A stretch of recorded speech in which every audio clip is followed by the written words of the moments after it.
The hunt is on under a relentless downpour as soldiers with axes and spears scour every inch of the dark woods, closing in on their prey through the tangled, wet branches. Suddenly, a flash of lightning illuminates the scene as a high-ranking knight corners Eugene, hoisting him up with a brutal blade that pierces right through his body. The knight can't help but gloat, his single glowing eye fixed on Eugene's bloodied face as he mocks the vampire for thinking he could ever truly outsmart the church's elite. With another violent movement, Eugene is cast down into the mud, his lifeblood spilling out while the knight demands he die with pride so he can claim the title of Vampire Slayer. It's a humiliating end as Eugene's vision begins to blur, the knight's wide-mouthed laughter ringing out through the rain, reveling in a victory he says was planned from the start. The truth comes out in a cruel twist. They weren't unable to find him, they were just taking their time to let him run so they could set a terrifying example for any other non-believers. Despite a desperate, final attempt to reach out with his claws, Eugene is forced to accept the harsh reality that in this world, the strong decide everything, and he simply wasn't strong enough. A blinding light tears through him, a fatal vertical slash splitting his mask and ending Eugene's long, terrified flight from his inevitable death. As his vision fades and blood coats the screen, the crushing weight of regret sets in, and Eugene realizes that his entire approach to survival was a mistake from the very beginning.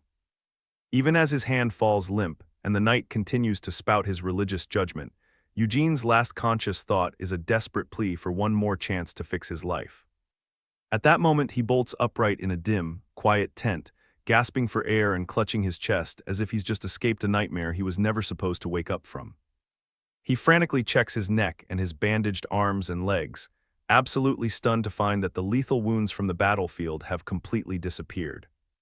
Looking around at the familiar, ragged fabric of his shelter, he realizes this isn't a dream. The dozens of tally marks scratched into the wood confirm he's back to exactly 6 months ago. The impossible has actually happened. He's returned to the past, and he clenches his bandaged fist with a newfound, burning determination to survive. The scene shifts to the serene mountains near Broadwin Village, the very forest where Eugene had spent over a decade living in total isolation to stay away from humans. For years, he lived a pathetic life as a weak vampire, refusing to crave human blood and scurrying through the undergrowth while mercenaries crawled all over the area. But no matter how deep he buried himself or how long he waited, the holy knights with their glowing helms were always destined to hunt him down. For 12 long years, he survived on nothing but animal blood out of sheer fear, a choice that left him far too weak to defend himself when it finally mattered. He realizes now that if lying low and being good still leads to a gruesome death, he has to get strong enough that no one can ever kill him again. From this point on, Eugene is changing his survival plan entirely, standing over a dark swamp as he realizes a vampire is only as powerful as the blood they consume. Eugene can feel the pressure in the air shift as the local apex predator finally decides to make its grand entrance. This isn't just a monster. It's a living mountain of teeth and hunger lunging forward with a mouth wide enough to swallow him whole. He barely manages to throw himself aside as the beast's massive head crashes into the dirt, missing him by a hair's breadth. My bad, he doesn't have hair.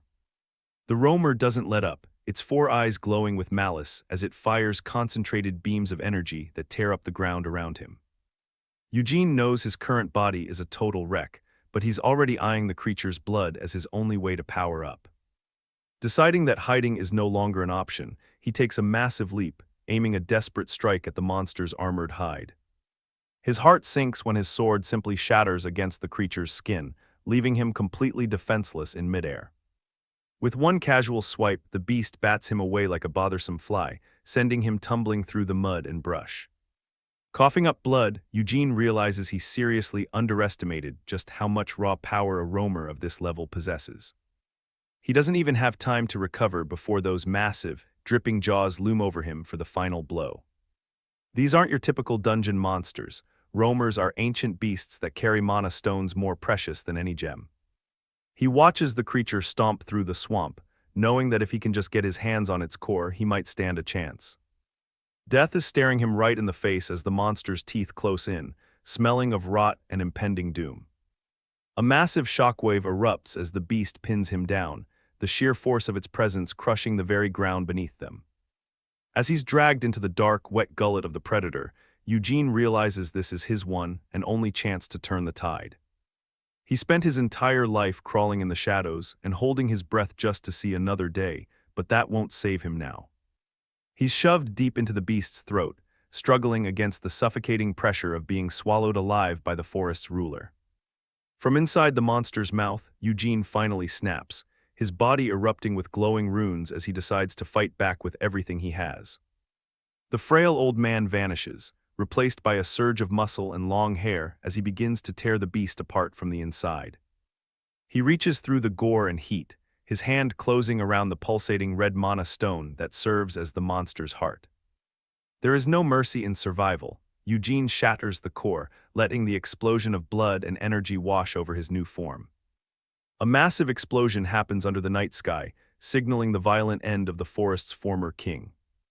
The monster's carcass is shredded to pieces, and Eugene's old mask and rags are finally cast aside in the wake of the blast. Out of the bloody mist steps a man who looks nothing like the weakling from before, standing tall and liberated under the full moon. With glowing runes carved into his powerful new physique, Eugene is done with running. From now on, he fights for blood and victory. Under the watchful gaze of a full moon, Eugene stands in the middle of the desolate swamp, taking a moment to breathe after the brutal confrontation. It turns out that his victory was more rewarding than he thought, as the magic stone he absorbed from the Lomer was far larger and more potent than any he'd seen before. As a result, he can now manifest black scales across his skin like a suit of armor, which he hopes will finally let him move around during the daylight hours. This newfound power brings back memories of when he was first captured by mercenaries and saw the sheer terror that was the forest's master. Back then, he only needed a single sip of its blood to gain the strength to escape, but he knows he'll need much more than that to face the looming threat of the Holy Knights. Specifically, the Knight Jungdurhit is a master tracker of the undead, and Eugene realizes he can't hide from someone like that forever. At that moment, he notices the tattoos on his body reacting to his power, glowing brightly against the night sky as dawn begins to approach. Suddenly, the water behind him begins to churn and rise, forming into a massive, swirling blue silhouette that catches him completely off guard. Out of the torrent steps Mirian, the self-proclaimed Lake Guardian, who looks absolutely furious as she prepares to unleash a deadly curse on the intruder. However, the tension breaks almost instantly when she realizes she can be seen, leading to a hilarious moment where she calls Eugene a bald vampire right to his face. Little did she know that Eugene could hear every single word, and the look of sheer horror on her face when he responds is absolutely priceless. Realizing she's outmatched, Mirian quickly changes her tune, introducing herself as the true master of the area who had been enslaved by that crocodile for 15 years. She tries to play it off as a strategic partnership, blushing and acting cute while thanking him for finally getting rid of her scaly oppressor. She's clearly taken by Eugene's looks, though he's more focused on the strange phenomenon of one of his mysterious tattoos starting to fade from his shoulder. He admits that even he doesn't know the origin of these 10 markings, as they have been carved into his body for as long as he can remember. Since becoming a vampire, Eugene has spent most of his long life just trying to keep a low profile, never really digging into the secrets of his own past. But there's no time for a history lesson now. Eugene dons his mask and prepares to leave, telling the clingy spirit to just stay behind and mind the forest. Mirian is clearly desperate for company after being alone for so long, and she starts begging him to stay, promising him the best water in the world.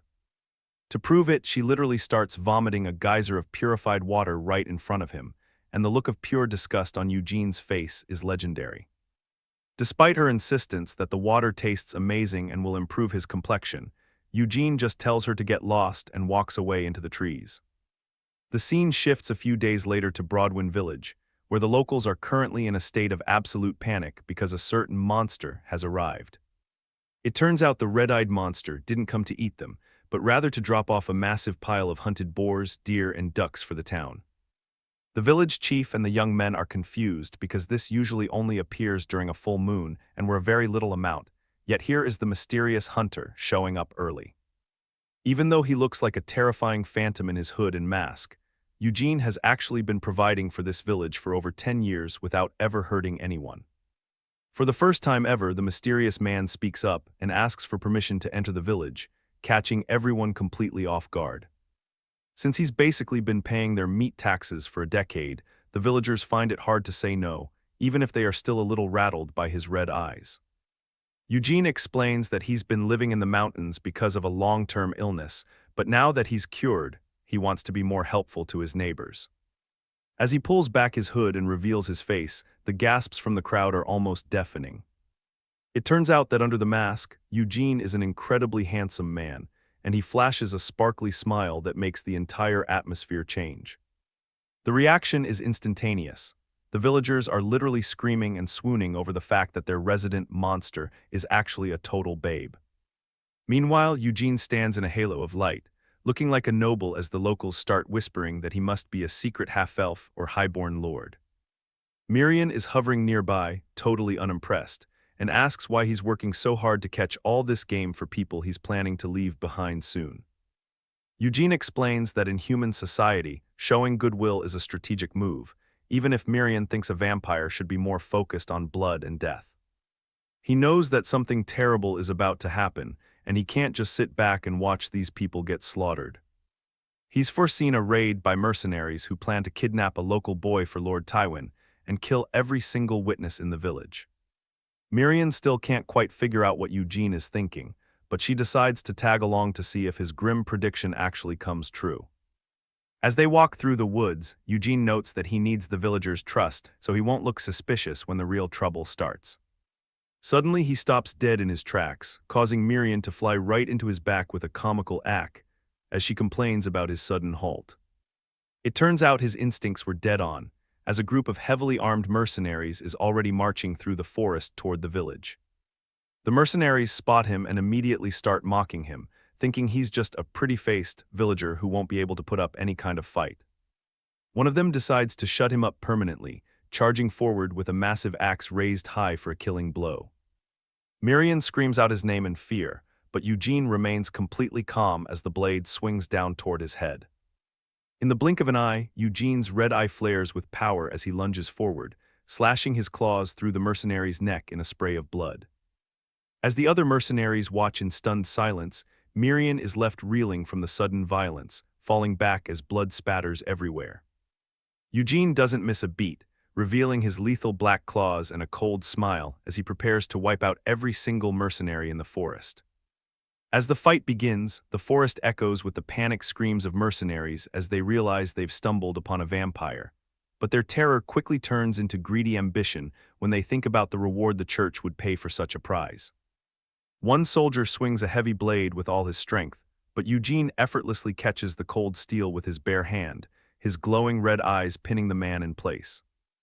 Before they can even react to his inhuman strength, Eugene tears through their ranks in a bloody blur, leaving the survivors realizing too late that they are completely outmatched. Even as more swords swing his way, Eugene parries every strike with his sharp claws, moving with a lethal grace that makes the mercenaries' frantic movements look like they're in slow motion.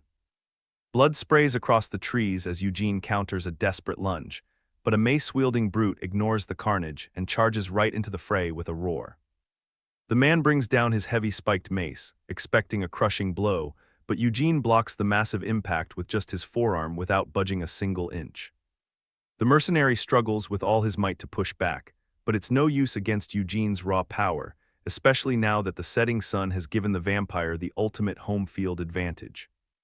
With the darkness fully settling in, Eugene declares it's officially his time to shine, moving so fast that the remaining men can barely see the strikes that finish them off. Standing amidst a pile of defeated mercenaries, Eugene notes that the night is perfect for hiding blood as he prepares his cover story. A short while later, the village chief and his men arrive with torches, only to stop dead in their tracks at the gruesome sight of the massacre. The villagers are absolutely horrified by the carnage, and the chief can't help but wonder if the legendary red-eyed monster is responsible for this nightmare. Just as the panic begins to peak, Eugene calmly steps out of the shadows, claiming he just stumbled upon the scene while checking his hunting traps on the way back. To make his story stick, he points out a pile of dead black wolves nearby, making it look like the beasts were the ones who tore the mercenaries apart. He explains that he waited for the pack to get distracted by the bodies before taking them out, leaving the chief in awe of Eugene's supposed bravery and skill. The villagers inspect the wounds and find exactly what Eugene wanted them to see: deep claw marks and bite wounds that perfectly frame the wolves for the crime. Feeling guilty for his initial suspicions, the chief offers a sincere apology for doubting him, while Eugene plays it cool and acts like he understands their caution. They decide to bring the bodies back to the village for a proper burial, while Miriam hovers nearby, watching Eugene's masterful performance with a very skeptical look. It turns out the whole thing was a calculated setup. Eugene had not only killed the mercenaries but specifically lured the wolves and even bit the corpses himself to fake the animal attack. Miriam is baffled by why he's going to such lengths to maintain a good reputation, but she can tell Eugene is playing a much deeper game than just staying hidden. Eugene then hands over a blood-stained letter he found on one of the bodies, which happens to bear the official seal of the local ruler, Lord Tywin. The chief's face pales as he reads the contents, and he immediately starts panicking, asking if the young boy Felid is still safe within the village. The letter reveals a shocking truth. Felid isn't just a common orphan, he's actually the illegitimate son of the Lord, and these men were sent to seize him. At that moment, the events shift back to the fight, where Eugene was systematically dismantling the threat with terrifying efficiency. The mercenaries had tried to rally, realizing that if they retreated empty-handed, they were as good as dead anyway, but their courage was nothing more than desperation. No matter how many men they threw at him, they couldn't land a single hit on the monster standing before them, who moved between them like a ghost. A final desperate strike is stopped cold as Eugene's red eye gleams with malice, and he delivers a crushing punch that sends the captain reeling. Eugene finishes the initial assault by sending the leader flying through the air and crashing into a massive tree, the impact loud enough to echo through the dark forest. Broken and defeated, the man begs for his life, finally realizing that Eugene had been waiting for them to arrive since the very beginning. He tries to claim they were just traveling on simple business, but Eugene isn't buying a single word as he pins the man down with a cold stare. Eugene makes it very clear that the village they were targeting belongs to him, and he's very curious about why a small child would attract this much trouble. Cornered, the mercenary spills everything, confessing they were hired not to hunt vampires, but to kidnap the secret child of the Tywin family hiding in the village.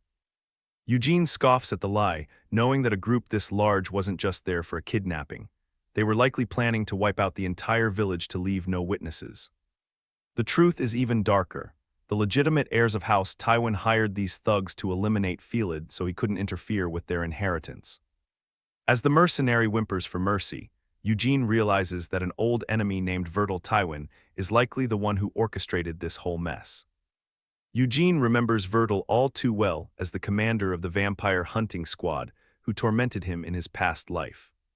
He knows that if these mercenaries had succeeded in their greedy plan, it would have brought the holy knights straight to his doorstep once the village vanished.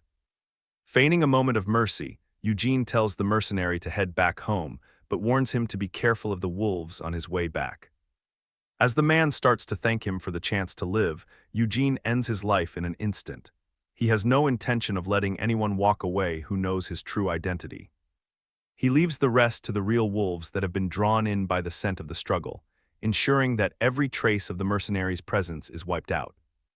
Returning to the present, the chief explains to the other villagers that the dead mercenaries were actually the escort sent to bring Felid to the Lord's castle.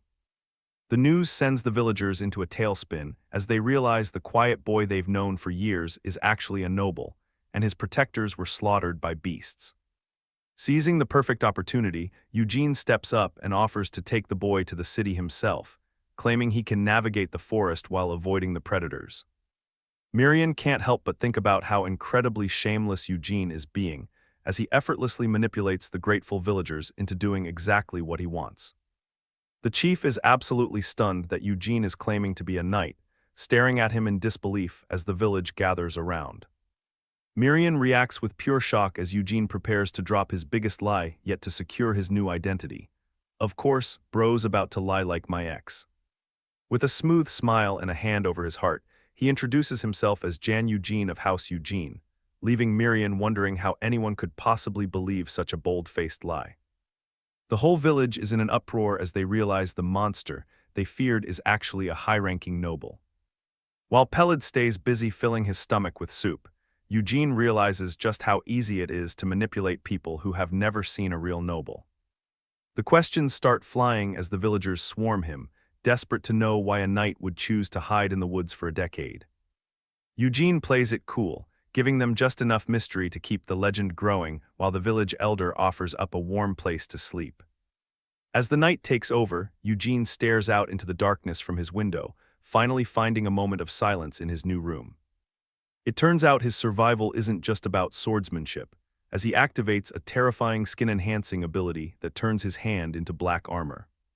He coats his arm in jagged black scales to block out the sunlight, but Miriam is more interested in roasting him for being a knight who can't read. He settles into a chair to plan his next move while the little Miriam pokes and prods, trying to figure out what his true goal really is. Eugene explains that a fancy title is like a shield. It makes even the biggest lies impossible for normal people to question. He straps on his mask and hood to fully commit to the bit, deciding that from now on, he's going to turn this lie into the absolute truth. The elder hands over a formal document of explanation, begging Sir Eugene to look after young Master Pellet on the road. The odd pair officially teams up, with the masked warrior introducing himself as Yan Eugene to the eager Pellet. At that moment, they set off from the village, leaving the small town behind as they head toward the distant mountains. The journey leads them deep into the wilderness until Pellet spots a sign pointing toward their next stop, the village of Brams.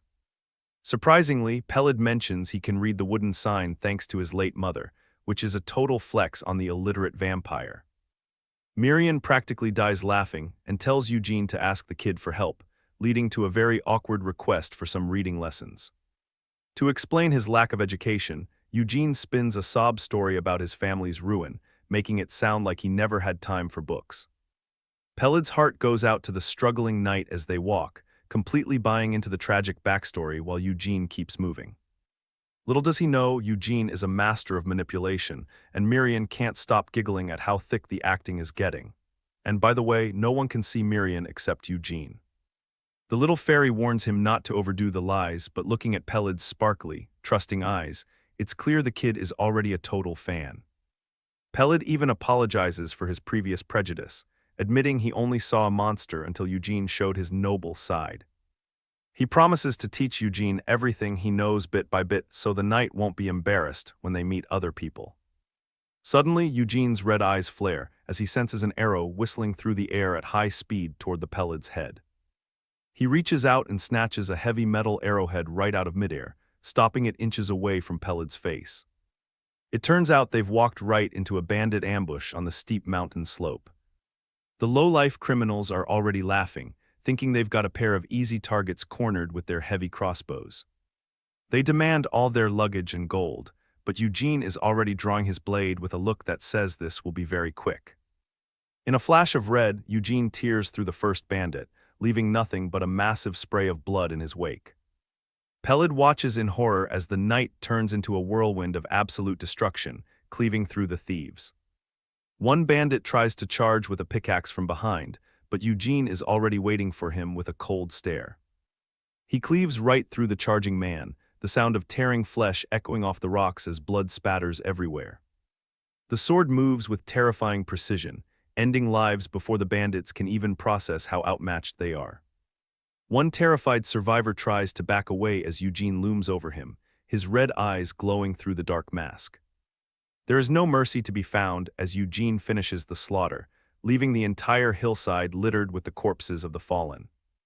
He looks down at the carnage, wondering why humans feel the need to prey on those they think are weaker than themselves. He turns back to Pellet, asking if the boy's books will ever be able to explain the logic behind such a pointless, violent world. Pellet can only stare in shell-shocked silence, but Eugene makes a silent vow to keep the blood off the boy as they continue their trek. The journey leads the group into a massive, lively city tucked away between the steep mountains. It's a bustling place where the air is filled with the shouts of merchants trying to sell everything from dungeon herbs to high-grade weapons.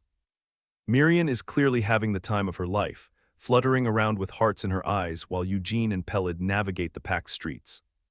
Pellet is a bit on edge though, warning Eugene to be careful because the local merchants are famous for being greedy enough to rip off anyone they see.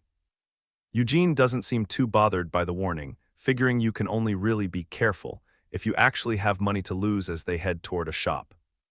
He walks right up to a counter and slams down a heavy black wolf hide, catching the shopkeeper's attention immediately. The merchant recognizes the rarity of the hide, but after taking one look at Eugene's shabby, travel-worn clothes, he decides this is the perfect guy to fleece.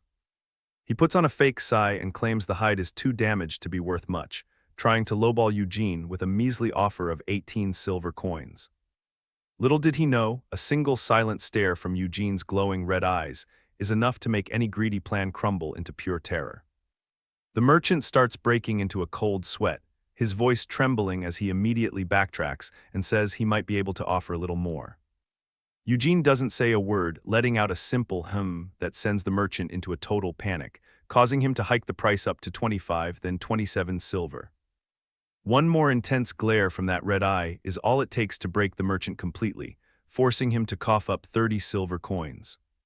The merchant is left feeling like a defeated worm, while Eugene and Peled head back out to find a spot for the night.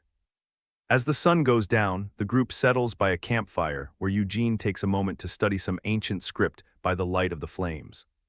He admits that while he's learned the basics, he's still got a long way to go before he can truly read fluently. Miriam is hovering nearby, teasing him about how that pushover merchant basically handed over extra money just because Eugene stood there and stared. She starts going on a rant about how a noble vampire should be living in luxury, drinking blood like wine in a moonlit castle rather than roughing it in the dirt. It turns out she knows all this because seniors from the spirit realm used to visit her, giving her tons of advice about making it in the human world. But when Eugene asks if she can actually read the language herself, she just gives a cheerful nope and admits she's only good for making drinking water. Peled eventually returns to the fire, looking completely drained and apologizing for how sick he got earlier that morning. He's determined to be useful though, promising that since they still have plenty of paper, he'll stay up as long as it takes to keep teaching Eugene. The night grows quiet as the two of them focus on their studies in the middle of the dark forest. Eugene turns out to be an incredible student, picking up in one night what takes most people an entire year to learn. The conversation turns serious when Eugene asks Peled if he's truly ready for the life waiting for him, knowing he'll become a noble's child overnight. Peled admits it doesn't feel real yet. But his pensive moment is cut short when the sound of horses and clanking armor echoes through the tree. A man with a wide, friendly grin steps into the light of the fire, greeting them and asking if they'd mind sharing the campsite. Eugene immediately sizes them up, noting that these aren't just drifters, they're professional mercenaries with top-tier gear and solid discipline. The captain Pardek offers to share their supplies, even as his younger, blonde companion looks like he'd rather be anywhere else. Pardek has to apologize for the kid, Rabin, explaining that he hasn't been with the mercenary band for very long and doesn't know his place yet. Things get tense the moment Eugene introduces himself as a knight, prompting Rabin to burst into mocking laughter. Rabin doesn't believe a word of it, sneering at Eugene's lack of armor and claiming he's never heard of House Eugene in his life. The young mercenary gets aggressive, reaching out to poke Eugene in the chest while accusing him of being a complete fake. Eugene stays calm, but he can tell these mercenaries didn't just stumble upon them by accident, they clearly want something else. As Rabin continues to push, Eugene's eyes turn a lethal shade of red while his hand moves toward his weapon, knowing he could end this entire group in an instant. Captain Pardek isn't about to let Rabin's big mouth ruin everything, so he immediately slams a hand onto the rookie's shoulder to shut him up. Before Rabin can even process the why, he gets sent flying into a tree while Pardek bows as low as he can, practically begging Eugene for mercy. Eugene maintains his mysterious aura and accepts the apology before casually ordering the group to start setting up their camp.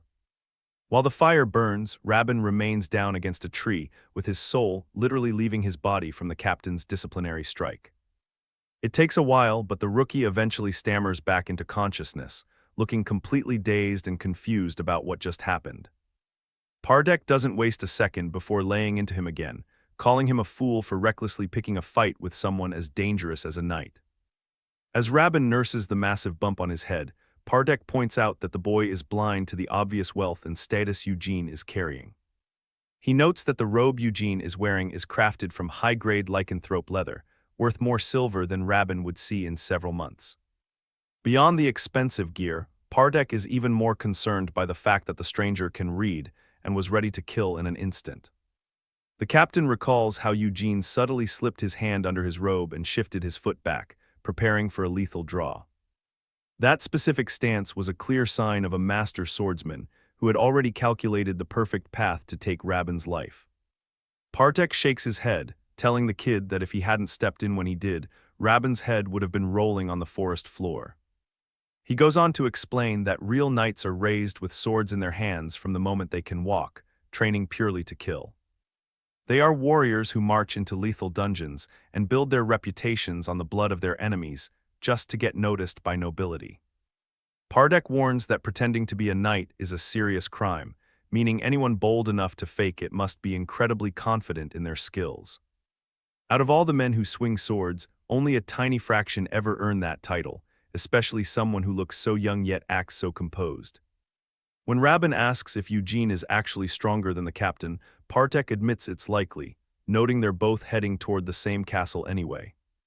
Little do they know, Eugene is leaning against a tree nearby, eavesdropping on every word and questioning why House Tywin hired these mercenaries. Deciding he's heard enough, Eugene steps out from the darkness, making the mercenaries jump as he approaches their little gathering. He flashes a charming smile and suggests they travel together since they share a destination, leaving the mercenaries and a blushing Rabin completely starstruck. Bros folding guys I see. The journey continues until they reach Martella, a village in Tywin territory, where Eugene is relieved to see his knightly act is working perfectly. Meanwhile, Mirian flutters over to his shoulder to report on the gossip she picked up while eavesdropping on the mercenary crew. She reveals that Lord Tywin's health is failing fast, and the family is too broke to handle the newly discovered dungeon on their land. Mirian then points out a sad reality. If the Lord dies, Pelid will effectively become an orphan for the second time in his life. Eugene tries to act like he doesn't care, but Mirian keeps pestering him about the danger Pelid faces from his own siblings. He looks over at the somber boy, realizing the Lord likely just wants to see his son one last time, even as their fates begin to intertwine. Suddenly, a horse's hoof stamps down on the cobblestones as someone shouts that they've finally arrived at their destination. Rose Castle looms over them in all its glory, a massive fortress that serves as the seat of power for the dying Lord Tywin. Mirian is blown away by the size of the place and starts rambling about Eugene living in a castle, forcing Eugene to quickly shush her. At the gate, the guards demand they state their business, but Pardek smoothly identifies them as the escort for the merchant guild. That's when Kamara Tywin, the arrogant eldest son of the house, makes his appearance to inspect the incoming goods. Kamara's eyes immediately land on the hooded stranger, and he's visibly annoyed when Eugene introduces himself as a knight. The tension is broken by a very familiar voice calling out to Kamara, and Eugene's entire demeanor shifts as he recognizes the sound. A knight in polished armor and a red cape steps forward, his heavy boots clicking rhythmically against the stone ground. Eugene's blood runs cold as he looks at the man, remembering the person who first discovered his hiding spot and led the hunt against him. It turns out this knight was one of them who tormented him endlessly in his past life, chasing him through the dark of the night. This powerful warrior is none other than Sir Bertil Tywin, a face from a past Eugene know very well. The Tywin brothers are back at it again. Yapping in the courtyard like their sibling rivalry is the main plot, while Bertil looks annoyed that Kamara is breathing his air. Bertil tries to act like the main character with a heavy scowl, but Eugene interrupts the mid-off with a casual "excuse me" that instantly kills the vibe. Eugene hands over a letter from a village chief, and Bertil looks like he's seen a ghost, while Eugene's red eye glows through his mask for maximum edge. Bertil wanted the envelope, but Eugene snatched it and gave it to Kamara. His face turns into a dot-eyed NPC because Bro is genuinely confused about what's happening. They read the report and find out their hired mercenaries got absolutely folded by wolves, leaving the brothers standing there looking like total bums. Felid finally shows up with a backpack bigger than his entire future, and Kamara immediately starts glazing the kid to look like the nice, older brother. Bertil isn't buying the act and looks ready to crash out, ordering the boy to be taken away and washed because he can't handle the peasant energy. Just as Bertil tries to walk away like he's him, Eugene stands on business and stops him right in his tracks. Eugene demands a meeting with the big boss, making Bertle grit his teeth so hard he's probably going to need a dentist after this confrontation. The tension in the courtyard is disgusting as Bertle gatekeeps his sick father, while Kamara just crosses his arms and watches the drama unfold. Eugene's glowing eye is locked onto Bertle's rage-filled face as the blonde brother warns him not to make him repeat himself like a broken record. Bertle starts screaming at the top of his lungs, but Kamara finally decides to stop being a background character and calls his brother out for tripping. Kamara starts yapping about how their dad can't stay awake for more than an hour, basically telling Eugene that he's too low tier for a meeting. The brothers get face-to-face and start arguing over their father's schedule, while Kamara whistles like a troll just to make Bertle lose his mind. Kamara puts a hand on Eugene's chest to politely dismiss him, and you can tell Eugene is 1 second away from choosing violence over that touch. Kamara leads Feel It away, while Eugene realizes he's been played by these blonde snakes who never intended to let him see the Lord. The exit is cut short by a massive thud as someone hits the cobblestones face first, catching everyone off guard mid-conversation. Galfredic pulls up carrying unconscious bums like they're trash bags, laughing about how he caught these mercenaries slacking instead of training. Galfredic looks like a total menace with that wild red hair, suggesting they execute one just for the vibes while Bertle sweats buckets next to him. Partek is shook and recognizes the red-haired monster as Sir Galfredic, wondering why a top-tier knight is hanging out in this backwater territory. A flashback shows Galfredic standing on a literal mountain of bodies with a terrifying red aura. Bro really wiped out 1,000 ops just for a tournament. Eugene and Partek discuss the upcoming dungeon opening, realizing that a knight who clears it first gets enough clout to reach a greater house. Eugene looks at Partek and asks if his previous job is finished, probably plotting to recruit the only person here who isn't a total fraud. Eugene drops a devious smirk under his mask and offers Partek a new job, while the scene shifts to the castle looming under a full moon. Late at night, the mercenaries are doing push-ups in the dirt, while Eugene realizes Kamara is desperately aiming for the heir's seat by any means. Kamara is sitting in his office looking absolutely cooked, stressing over maps and globes because he knows he can't hire random riffraff for the raid.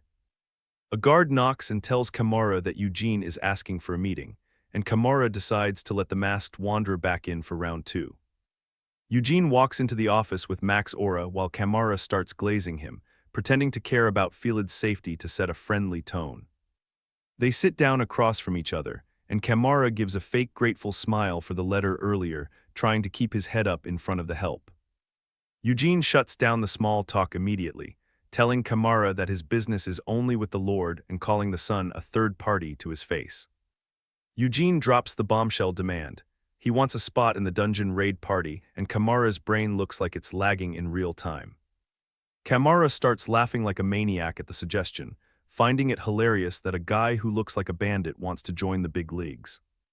The blonde heir points a finger at his own head, mocking Eugene and calling him entertaining for having such a high opinion of himself. He tries to lowball Eugene's achievements, saying he only killed 5 bandits and wondering why he should even bother with a wanderer. Eugene leans forward and offers a deal so cheap it's basically a clearance sale, asking for a reward that's way below the usual market rate. Kamara looks suspicious because the price is too good to be true, but Eugene just smirks because he knows Kamara is the one who's actually in a hurry. Eugene is sitting across from Kamara Tywin, acting like he's the CEO of the raid party while dropping a suspicious proposal on the table. Kamara looks at him with that "I know you're broke" energy, questioning why Eugene's rates are way below market price for a wandering knight with zero backup. A giant glowing knight pops up in the background as Kamara starts yapping about honor, though he's clearly just trying to figure out why Eugene isn't greedy for the gold. Eugene hits him with a smug gesture, reminding this blonde noble that he isn't the one pressed for time, which sends Kamara's blood pressure through the roof. Kamara gets a jagged-toothed smirk going, thinking Eugene is a genius for figuring out the fight between him and his lil bro. The deal is locked in as Kamara stands up to shake on it, officially counting on Eugene to carry the weight of the upcoming dungeon raid. Captain Partek was the one who told this to Eugene from the trade secrets, telling Eugene to ignore the magic stones and focus on the monster byproducts if he actually wants to see some profit. As they reach for the handshake, Kamara is all smiles. On the other side, Galfredic starts acting out immediately, tossing daggers around the room like a playground, while Bertel tries to act like his team isn't full of crashouts. This absolute unit catches his blade with a smirk, calling out any half-baked weaklings who might get in the way of his glorious advance. These two start bickering because Bertel's social network is mid, and he's dumping all the introductory work on the musclehead. Later, Kamara puts on his best fake face and introduces his new knight to the group with a dramatic thumbpoint over his shoulder. Eugene stands tall at the top of the lineup, leading a band of mercenaries that look like they're ready to ruin everyone's day. Bertel shows off his predatory grin, basically telling everyone that if Eugene doesn't have the skills to pay the bills, he's getting left for dead.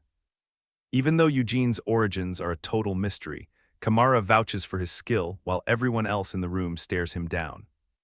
To prove Eugene is HIM, Kamara shares a story about how this bro cleared an entire thief band with a single short sword like it was nothing.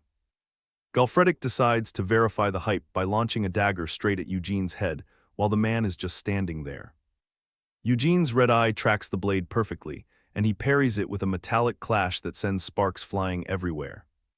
The dagger gets absolutely cooked, ending up buried in the wall with smoke coming off it as Galfredic lets out a twisted, jagged-toothed laugh. Galfredic slams his hand on the table and starts glazing Eugene's clean skin, wondering how a guy with 0 battle scars or even a sunburn is supposed to be a monster. He demands a skill check right then and there, as the scene shifts to the massive courtyard lit by torches. The random NPCs start freaking out because they know Galfredic is a literal beast who tears monsters apart with his bare hands. Eugene doesn't even look stressed as he tightens his gloves, while the spectators start feeling sorry for whoever is about to get folded. Galfredic draws his massive sword with a maniacal grin, looking like he's about to have the time of his life. The tension is insane as they stare each other down, red eyes meeting blue eyes across the dark courtyard. The man in the cap signals for the start, and the atmosphere gets heavy as both fighters lock into their combat stances. A giant bell rings to start the round, and Eugene's boot cracks the stone as he explodes forward like he's got a point to prove. Their blades collide in a massive explosion of light and sparks that illuminates the entire arena. It's a total metal-on-metal grind as they trade blows faster than the crowd can even blink. Galfredic is actually laughing mid-fight, fully enjoying the fact that someone can actually keep up with his wild energy. The fight turns into a blur of white light and speed lines, with both of them moving like they've got infinite aura. Rabin is in the back glazing Eugene's performance, while Partek is the only one smart enough to see that Galfredic is just testing the water. Every impact is like a bomb going off, as they trade dozens of strikes in a chaotic flurry of steel. Galfredic lets himself be pushed back with a smirk. Realizing that Eugene's swordplay is way rougher and more unrefined than any proper knight's. As Eugene comes in with a wild, beast-like strike, Galfredic calls him out for being a total fraud. This bro was never a knight to begin with. Is bro actually gonna get caught? Galfredic starts yapping immediately, trashing Eugene's sloppy stance and calling his style rootless, basically telling the man he has 0 fundamentals and is just carried by his raw stats. Eugene isn't about to sit there and listen to a lecture, so he crashes out and swings his blade so fast it leaves orange tracers in the air. The blades collide with enough friction to light up the night, sending a shower of white sparks everywhere as Eugene stares through his mask with pure HIM energy. Standing on business, Eugene plants his foot so hard the floorboards start screaming, kicking up a cloud of dust as he holds his ground against the giant. Galfredic tries to catch him with a massive spinning backswing. Eugene gets hit on the face. The pressure from their clash finally hits a breaking point, creating a massive shockwave that sends a ring of dust exploding across the entire arena floor. Up in the stands, Bertel Tywin is absolutely glazing the fight, fist pumping like a maniac because he thinks he's about to see Eugene get folded. Suddenly, Eugene's left eye starts glowing with a sinister red aura, proving that bro is officially locked in and ready to end this man's whole career. Galfredic realized he's cooked when Eugene starts dodging his fastest strikes by inches, proving that he's a fast learner who's already downloading the ops moveset. Moving like a shadow, Eugene drops low to the ground and closes the distance with a burst of speed that leaves Galfredic wondering where the aura went. They go back to trading heavy blows, metal screaming against metal as the sparks create a strobe light effect around their faces. From above, it looks like a dance of death as they circle each other with blurred blades, before finally ending up in a deadlocked clinch, face to face. Galfredic is actually starting to sweat now, wondering how this smaller guy has the strength of a freight train while their arms are locked in a desperate power struggle. Eugene admits that Galfredic has more raw power, but in terms of experience, it's a total skill issue for the big man. In a move that looks like a glitch in the Matrix, Galfredic pulls him toward himself instead of pushing. Galfredic now in a stance of punching, which is about to ruin our guy's whole career. But our guy hits his hand on the ground and rolls on the side of Galfredic. Galfredic is tumbling through the air like a ragdoll, while Eugene is already repositioning, showing absolutely zero respect for the laws of physics. As he's falling, Galfredic realizes that while Eugene's form is garbage, his survival instincts are top tier, making him the most dangerous man in the room. Eugene wins up for the final blow and Galfredic just accepts his fate with a grin, literally admitting defeat before he even hits the ground. The impact is insane, as Galfredic hits the castle wall like a wrecking ball, shattering the stone. Bro's out cold now, eyes rolled back and totally unconscious after getting caught in 4K losing to the rootless swordsman. The announcer screams that the winner is Sir Yan Eugene, and in the back, NPCs looks like they are about to faint from the sheer shock of it all. Rabin starts acting like the ultimate bandwagon fan, flexing and claiming Eugene as our knight while Captain Pardek just stands there looking stoic and unimpressed. Galfredic's eye snaps open suddenly, showing he's still got some life in him even after getting his world rocked by the new guy. He drags himself out of the rocks and starts walking toward Eugene, making the crowd part in fear because they think he's about to crash out again. Instead of swinging, he reaches out and grabs Eugene's arm, making the masked man twitch toward his sword just in case things get spicy. Galfredic, however, hoists Eugene's arm into the air like a trophy, shouting for everyone to give it up for the victor while Eugene looks incredibly awkward. The whole crowd starts chanting Eugene's name, and Bertel Tywin looks like he's about to have a salt-induced heart attack from the sidelines. Later that night, the lords set up a massive feast with roasted turkey and strawberry cake, a spread fit for a king or a very grumpy vampire. Eugene sits at the head of the table looking like he's being interrogated, still wearing that mask while the butler explains that these are the Lord's orders. Mirian the fairy starts teasing him about getting a stomachache, while the maids in the corner are clearly distracted by Eugene's mysterious aura. Finally having enough of the yapping, Eugene drops a menacing glare and tells everyone to get out because he prefers his hermit lifestyle. The next day, Kamara Tywin tries to be the ultimate politician, putting his arm around Eugene and acting like they're besties now that he knows Eugene is HIM.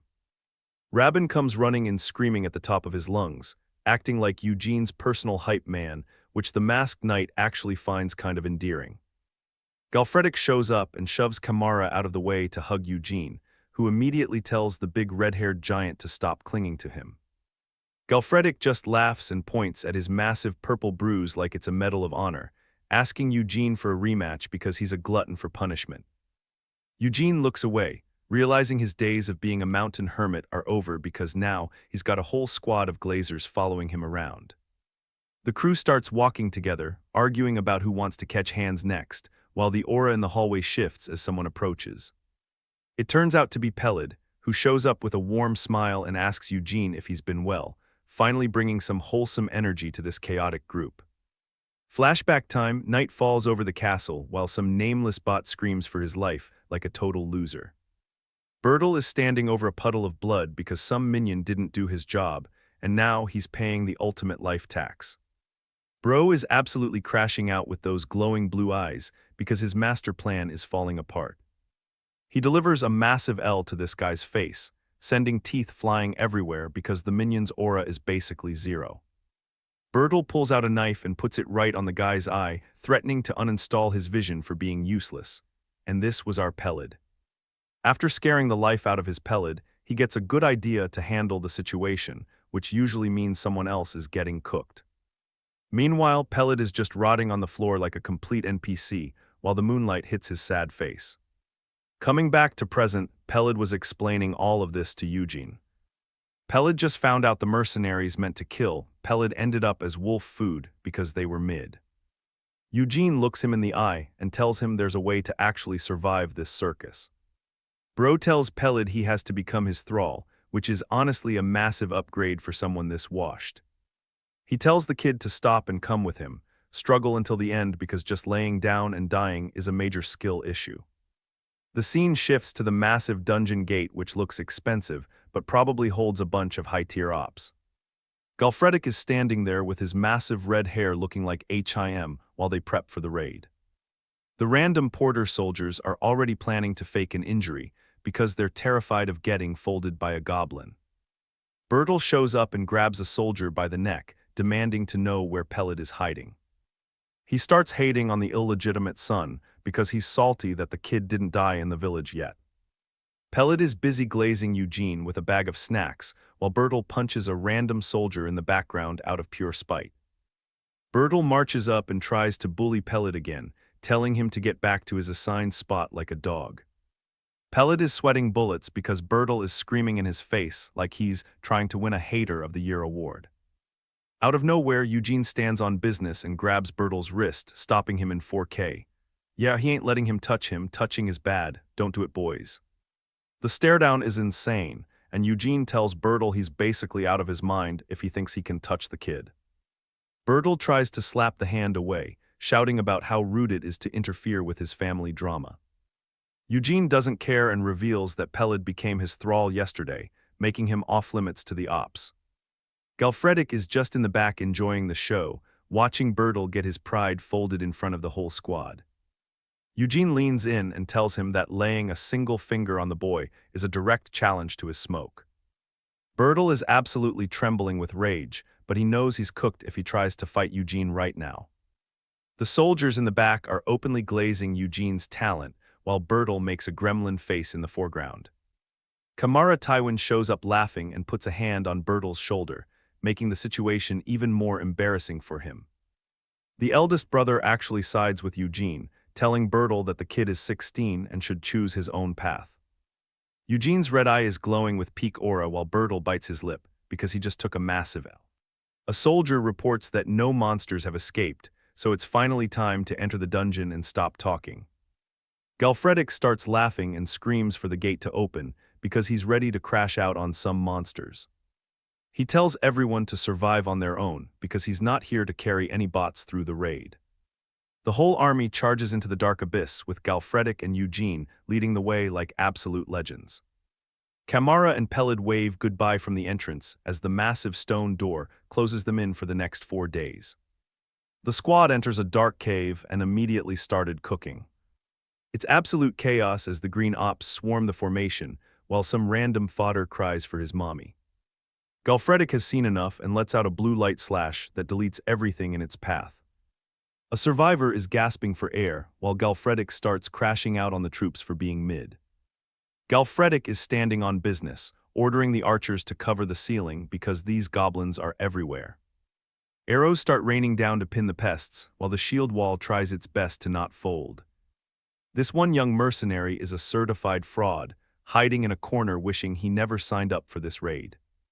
Goblins creep out of the shadows with glowing eyes, but a blade sends a head flying before they can move. Galfredic looms over the coward like a final boss, grabbing him by the neck for being a total liability. He kicks the guy back into the fight, while the whole cave erupts into a massive clanging mess. Galfredic is sweating because these mercenaries are garbage, and he knows they're about to be wiped. The rear gets swarmed, and Galfredic is losing his mind, trying to switch the formation to survive. Eugene decides to carry the team, and casually walks into the pitch-black tunnel alone like a legend. Galfredic just stands there confused, as the sounds of Eugene absolutely cooking monsters echo in the dark. The team catches up only to find the ground covered in charcoal circles where enemies used to be. There's nothing left but shattered skulls as the squad runs through the cave trying to find the carry. Galfredic finds a literal mountain of corpses, and his eye zooms in because the skill gap is just too large. Our boy Eugene is just standing there looking majestic, holding a glowing flower and wondering if it's worth any gold. He walks through a sea of blood like it's a Tuesday, while Galfredic's squad stares in total disbelief. The wounded are struggling in the camp, while someone brings a pouch of magic stones to the goat. Eugene inspects the blue crystals with that "I'm HIM" stare, not even impressed by the loot. Miriam pops up looking like a total baddie, explaining that these small stones are basically trash tier. She reminds him of the Lomer monster from the swamp, proving Eugene is just built different. Suddenly the vibes change as Miriam senses a real threat, and Eugene locks in instantly. Galfredic goes back to hating on the weaklings, telling them Eugene is taking the lead from now on. A dark pit awaits them, and everyone knows the next enemy is going to be on a whole different level. Galfredic points out the orc boss and its goons, grinning because he knows some real action is coming. The fodder soldiers are shaking, but Eugene's red-eye glow proves he's ready to stand on business. A flashback shows Eugene's insane physique, and those glowing back runes talk about peak aura. He's listening to the footsteps, calculating the distance like a predator hunting his dinner. Galfredic offers him a spear with a smirk, knowing Eugene is about to do something legendary. Eugene grabs the spear and goes into a whirlwind spin that would make anyone else dizzy.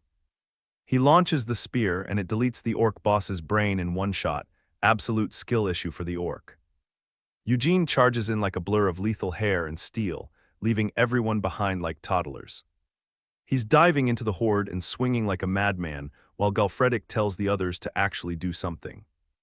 Orcs are getting sliced open, and blood is spraying everywhere because Eugene is just too fast for them. He leaps into the air and delivers a brutal ice stab that probably felt as bad as it looks. The orc is gurgling in its own blood, while Eugene lands perfectly like he's in a photo shoot. He lunges through another monster and rips his blade out, letting the blood fly in a massive arc. Eugene looks at the camera with a blood-soaked face and those red eyes. Honestly, he's never looked cooler. The mercenaries are officially traumatized, realizing the guy they admired is actually a total monster. He steps on a corpse and thinks about elegant swordplay, which is hilarious given the gore. A dark, smoky aura swirls around him as the team watches in pure horror from the sidelines. Galfredic finally sees the truth. Under that noble exterior, Eugene is just a blood-soaked beast. The crew is chilling in the cave after the fight, but Galfredic is just standing there watching the mid-tier soldiers struggle to breathe. Rabin is doing the most, playing medic for some random fodder who clearly didn't have the stats for this raid. There's a dead monster rotting on the floor, and honestly that's just a skill issue. Galfredic is standing there glazing the situation, worried that the squad has officially lost their juice and can't push any further. Suddenly he remembers Eugene with all that aura, and this makes him. Galfredic is starting to sweat as he looks at his exhausted squad. He's realizing they're cooked if they stay, so he tries to tell Eugene it's time to pack it up and go home. Eugene doesn't care about your feelings or your fatigue. He tells them his stamina is still at 100%, and turning back now is for losers. Galfredic is forced to crash out and tell the soldiers they're sticking with Eugene, even though the squad looks caught in 4K with pure terror on their faces. Eugene jumps down. He tells Galfredic to lead the NPC squad back to the entrance because he's moving solo from here on out. Partek and Rabin decide to chase after him because they have zero survival instincts. Meanwhile, the rest of the soldiers are relieved they don't have to die today. They're definitely not standing on business. Galfredic is over here literally writing fanfiction in his head about Eugene's warm heart. Bro is glazing him so hard he's rethinking the entire definition of being a knight. The trio moves deeper into the spider-infested webs, looking for trouble. Rabin is holding a torch like it's actually going to save him from his inevitable L. But we can see Rabin is having a total mental breakdown. He remembers Eugene covered in blood and just prays that the MC carries him through the rest of this dungeon. He hears a crunch and Bro is confused. He looks down at his feet, realizing he just stepped on something he definitely shouldn't have. It's just a little spider. And surprise, the whole ceiling is full of great spiders and the ops have arrived in bulk. They're surrounded and it's looking like they're about to get folded. Rabin starts screaming like a total fraud the second things get real. Partek tells Eugene they need to dip, but Eugene just looks at him like he's stupid. Fall back, Bro doesn't even know what that means. Eugene starts swinging and he's cutting through these spiders like they're made of paper. Pure skill, no luck, just a man standing on business. Partek tries to keep his dignity by joining the fight, yelling at Rabin to back up Eugene before the whole squad gets wiped. It's an absolute bloodbath in the tunnels. Eugene is moving too fast for the frames, while Rabin is back there getting completely folded by the swarm. A giant spider is about to eat Rabin's face, massive L for the blonde kid. Luckily, Eugene jumps in and saves him because Rabin is too weak to handle his own business. Rabin is shaking like a leaf. He's realized Eugene is actually cracked and he's just a side character. Eugene splits another spider in half with a vertical strike. That's the cleanest cut of the year, no cap. Eugene is standing on a literal mountain of corpses like a boss after wiping the shit out of spiders. Pardek is just standing there in the background, officially or less. Rabin is back to his professional glazing duties, telling Eugene how amazing he is. He's already trying to convince the boss to head back now that they've won. But Pardek isn't celebrating. Bro is frozen solid. His legs are literally shaking because he feels something massive approaching from the shadows. It turns out there's a ranking system for these bugs, and they just hit the jackpot. It's a Lord-class monster. This thing is massive and has way too many eyes for comfort. Pardek looks like a literal ant compared to this absolute unit of a spider. Rabin is screaming for them to run and go find Galfredic. Bro is desperate for a carry because he knows he's about to be cooked. Eugene turns around and just look at that face. He's got that crash-out energy. He tells the NPCs to scram because this big bug is his prey. Pardek and Rabin decide to value their lives for once and run away.